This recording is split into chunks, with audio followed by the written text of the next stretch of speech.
Yeah, I mean, it's huge. We haven't pitched a shutout against Leo since I don't know when. It's been a really long time. Our defense has played great. Linebackers played great. DNs played great. Everyone on defense played great. What was the key to getting off to such a big start, both offensively and defensively? Yeah, we had a lot of emotions coming in this game, especially since the last few years we've lost to Leo. Actually, last 7 years. But we knew that this game was probably one of the biggest games for the conference, and we knew we had to come out with full fire. How were you able to, sustain that energy throughout the game? For you offensively, you had a really solid day, a couple rushing touchdowns. Just what were you seeing out there? How were you able to attack that Leo defense? Yeah, our offensive line did a great job. Trey Bodenheimer did a great job blocking. Lane Bailey opened up the pass game a little bit, so made some holes bigger for me. And I got to ask about that interception too. Probably one of the best we've seen all season. Just how were you able to come away with that? I was just dropping back and went off his hands and I caught it. Defense backs played, knocked it out for me, so it was a huge play. Believe next game is Belmont, correct? How do you keep that rolling and make sure you keep stacking wins in the NE8? Yeah, we know we have to win all 7 games to win the NE8. We have to come out with that kind of energy every single night, even if it's harder to do that because Leo, huge rival for us, but we have to come out with that energy every single night. It's big. It's fun for us. It's fun for the whole team. It helps us get the game going. We're going to have a fun year this year. We already know that. Our whole team's going to have a fun time celebrating this week. It's going to be fun. You guys got off to such a fast start, and in particular, you helped with that, getting an interception in that first quarter. What was the key to getting off to such a fast start? When you start like that, it's hard to stop us, you know what I mean? As soon as we start, we don't stop. It's just continue, and we're going to do it next week, too. We're going to do the week after. Just be ready for us. We're going to be coming for you. Go ahead. How much fun is it to just constantly be taking the ball away from an offense? I think you guys had five turnovers. There's a couple turnovers. It's definitely a big thing in the game. Turnovers, it's huge. Tonight we handled them pretty well, and we took the ball from them multiple times, and it was pretty fun, yeah.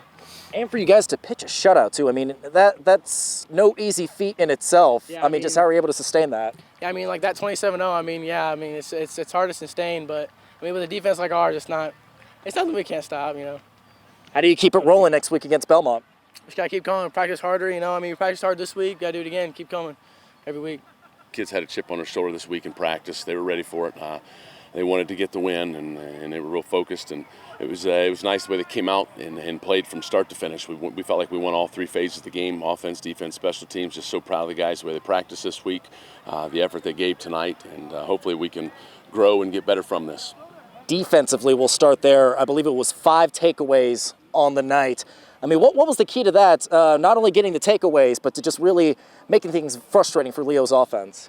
You know what? It has to start with the guys up front and get after the quarterback. It's the guys in the backfield making sure that in defensive backfield making sure that they're reading routes and running our coverages the way they should be. When we want them to sit on the route, they needed to sit on the route. When they needed to attack, they needed to attack. It's guys being hustlers, and good things happen to people who hustle. And guys were hustling around. We were able to just get a few balls to bounce our way, and just so proud of those guys, the way they practiced this week and the way they played tonight. Offensively, it seemed like a lot of guys were able to chip in tonight. Both the Grafts, Leighton had his fair share of big-time plays. How dangerous is this offense when you're able to get so many guys to contribute on that side of the ball?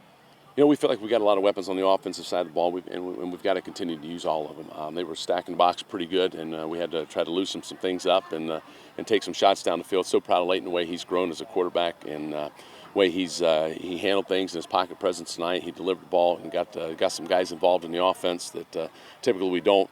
And then just the way that we were able to run the ball, even though they were loading the box, we were pretty pleased with that. Just hats off to the guys up front, and Trey Bodenheimer is kind of an unsung guy blocking for us. But it was just a nice win, nice team win, and it's good to get guys involved. You mentioned to the team that this is just one conference win of hopefully many for you guys. How do you keep it rolling next week against Belmont? It's just got to be that one day at a time, 1 week at a time. Let's get a little bit better. Remember, the ultimate goal is a deep turning run. And we're not just practicing to beat Belmont now. We're going to be practicing to make a turning run. We've got to get better each day with the eye on the prize and the focus on where we want it. And if we can do that and just take things one day at a time, one opponent at a time, we'll be okay. If we start to look ahead or we start to get big heads, we'll be in trouble. We've got to stay humble, hungry, keep working, and hopefully we can continue to improve each week.